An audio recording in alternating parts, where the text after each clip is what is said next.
Hi guys, and once again welcome to another video of Crack It YouTube channel. It's been some time. We met you in the last video. We did an analysis about the auction, and we are living in Sri Lanka and so many things going around us. So please bear with us, and we'll come with regular videos as much as possible by us. And today, as you see from the thumbnail, we are going to see what went right for Mumbai Indians, what went wrong for them. You might ask, did anything go right for them this year? Yes, so many things went right for them. That's what this video is all about. And what made us to go through research and find a video like this, because so many trolls and attack on Ishan Kishan on social media, from Twitter trolls to keyboard warriors to some franchise coaches themselves told that Mumbai had a big obsession on Ishan Kishan, and that's not gonna that's what it's went bad for them, and he's not performing well and all these things. So we just really wanted to analyze this. First, we take the power plays. The power plays from the last year and last 2 years, and the power play this year seems to be matching pretty much evenly. So that's something very surprising for us, because why we took the last 2 years is like 2020 is where they had a high flying year, and 2021, even though the year was not seems to be really great, but they still ended up as the 5th position and just missed the playoffs by some net run rate. So that can be taken as a good year for the franchise. And then we move to the middle overs. That's where the problem comes. So this is where I would say we should blame Ishan Kishan and we shouldn't blame Ishan Kishan. You must ask him, are you off your head? Why are you telling this? Because his role got swept because he was batting largely in the middle overs. So that might account, because Quinton de Kock and Rohit Sharma did have a decent run in the last 2 years. So maybe that. But the middle overs is where things hurting Mumbai very much. We have seen it live, and that's what the numbers also says. But when it comes to the death overs, it's very much in par with the last 2 years. You might wonder, because I thought the figures might be somewhat different, because the Kieron Pollard is not the Kieron Pollard, but he's missing so much and he struggles sometimes to middle the ball. Sometimes he gets out very quickly. He's not delivering what he can or might be up to his potential. But when it comes to the batting department, this is where the biggest problem comes. The Mumbai Indians middle overs are a serious problem. So if they find a way to fix that, I think they are all good to go. They will be be the giantest batting lineup as they used to be.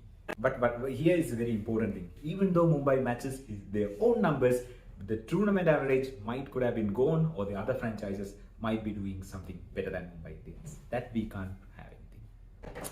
When it comes to each batting position, I wanted to just dig deep and see each batting position how they have performed, because then only we can give the verdict about it, whether we need to blame Ishan Kishan or we should stop blaming him.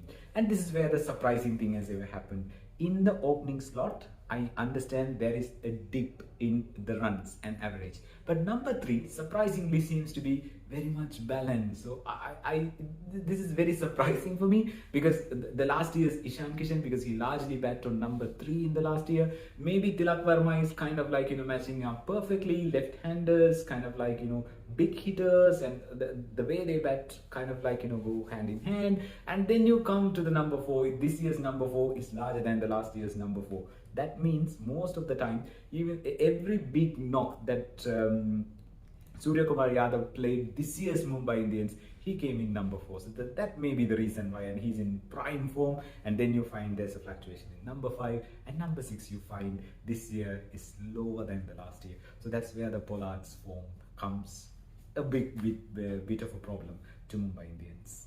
And now we say Kieron Pollard and Ishan Kishan, and the batting department has some issues. Now we see the bowling department. As you know that when it comes to Mumbai Indians, Jasprit Bumrah comes, and everyone knows Jasprit Bumrah is not in his prime form this year also. So does that affect them?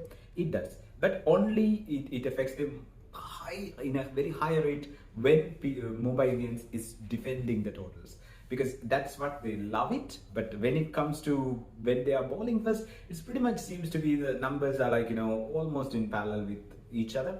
But when it's defending, they are 2 wickets short in each match, so that costs them very much. So maybe they are missing Trent Bolt so much, But a half-form Bumrah also delivering them matches here and there and defending them, and he had some awesome few matches against KKR, but like it hurts them very well, especially when they are defending. As you know, the beginning stages they had this problem, they had this syndrome of not giving too much runs and not taking wickets, but that's where the problem comes. Even a half-faced Bumrah is a big problem to Mumbai Indians because he's such an integral part of the team.